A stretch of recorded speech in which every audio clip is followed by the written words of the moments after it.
Hello, my name is Edward Reiner, Senior Wetland Scientist at the EPA in Boston, Massachusetts. I'm talking today about hydrological evaluation of tidal restrictions at Rumney Marsh in Saugus and Revere, Massachusetts. Rumney Marsh is located about 5 miles north of Boston. About 45% of the marsh has been altered by dredging or filling since 1803. The marsh is located behind Revere Beach, a barrier beach, and consists of wetlands associated with the Pines River as well as the Saugus River. Between 1967 to 1969, 6 million cubic yards of sand and gravel soils were used to fill 120 acres of Rumney Marsh to create an embankment for the planned construction of Interstate 95. Abandoned ever since, this embankment altered tidal flooding patterns in the marsh. In 1988, the designation of the marsh as an area of critical environmental concern included a goal to remove the embankment and restore the marsh. This map available on EPA's website provides details of completed and potential wetland restoration projects. In the center of the map, the green areas depict 37 acres of completed restoration projects as mitigation for 5 major public works projects. All embankment removal projects have had to maintain a continuous flood protection berm due to the belief that the embankment was reducing the tides, providing flood protection for upstream residential and commercial property.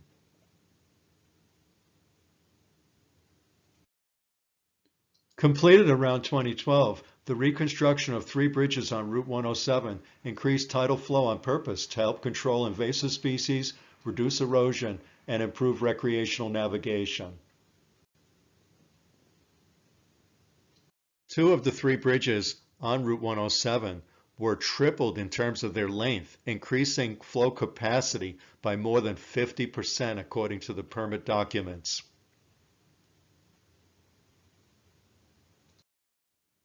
The 3rd bridge, the Pines River Bridge, had an increased capacity of 28% due to its increased length according to permit documents.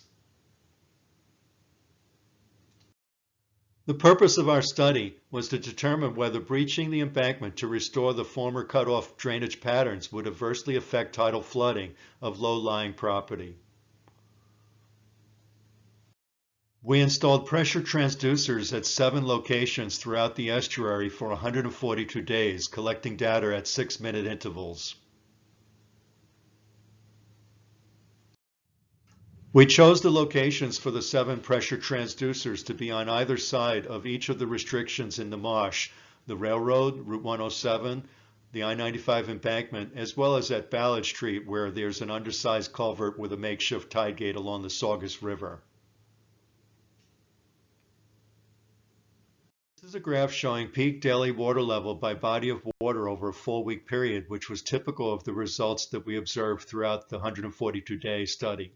The Saugus River always had the highest peak daily water level, and Ballard Street salt marsh always had the lowest, which was to be expected due to the makeshift tide gate at the site. The other 5 locations only varied by a few tenths of a foot.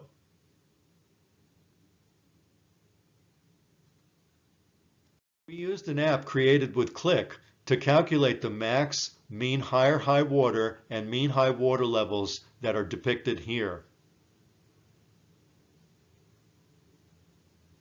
Explaining the results, as water passes underneath the railroad bridge, there's no difference in the tidal datums calculated, whereas as water passes under Route 107, there's a reduction of 2/10 of a foot at mean high water, with a greater reduction of more than 3/10 of a foot at the highest observed tide.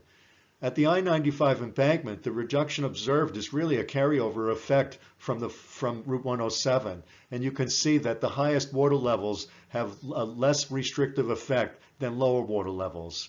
At Ballard Street, there's a significant 2.5-foot difference at the maximum tide observed due to the undersized culvert and makeshift tide gate. Conclusion, Route 107 slightly restricts tides in the Pines River estuary. The abandoned I-95 embankment can be removed without increasing existing flooding problems. Removal of the embankment, as suggested here, would have significant ecological benefit. Benefits include improved nursery and feeding habitat for fish, birds, and wildlife, and decreased erosion.